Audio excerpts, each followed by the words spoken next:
దెబ్బ కొడతాయి. ఈ అంశాల్లో ముఖ్యంగా రాజధాని అంశం ఏమైనా వచ్చిందంటే స్లైడ్లో ఉంది మనకి. Right, next.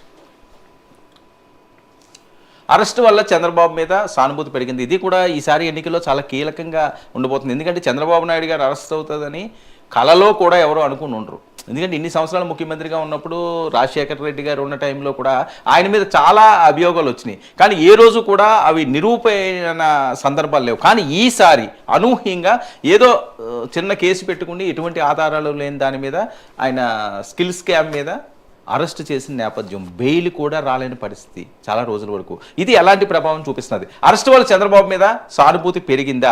అవును అన్నది 36% చెప్తుంటే, కాదు అన్నది 57%, చెప్పలేమన్నది 57% కాదు అని చెప్పలేమన్నది 7%.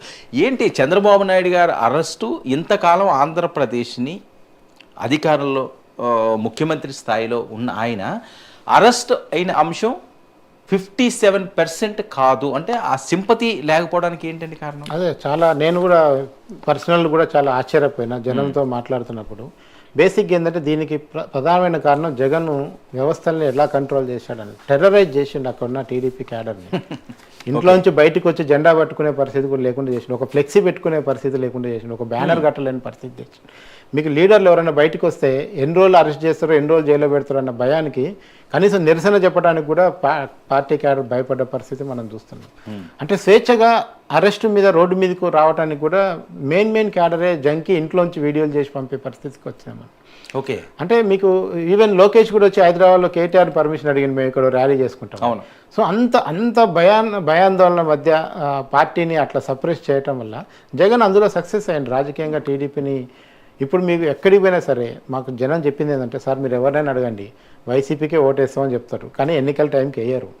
మనసులంతా టీడీపీ ఉంటుంది. ఇప్పుడు చెప్తే ఏమైందంటే రకరకాల పరిణామాలకు దారి తీస్తుంది. అంటే ఎవరు వచ్చి అడుగుతున్నారు తెలియదు కదా, ఎక్కడికి పోతుందో డేటా తెలియదు కదా, అందుకే భయం ఉంది. ఉన్నది. ఒకటి క్లియర్గా చెప్పింది మాకు, సార్ మీరు ఏ నియోజకవర్గం పోండి మీకు ఫస్ట్ వైసీపీకి ఎడ్జ్ చూపిస్తుంది, కానీ ఓటింగ్ మాత్రం పడదు సార్ మారే టైంకి. అది జగన్మోహన్ రెడ్డి గారు నోటీసులోకి వెళ్ళి తెలుసు వాళ్ళకుండే ఇంటి. ఇప్పుడు నా మనసులో ఉన్నదండి, నేను ఎప్పుడు చూపించగలుగుతా, బూత్లోకి పోయినప్పుడే నా ప్రభావం నా ప్రతీకారం చూపించగలుగుతా.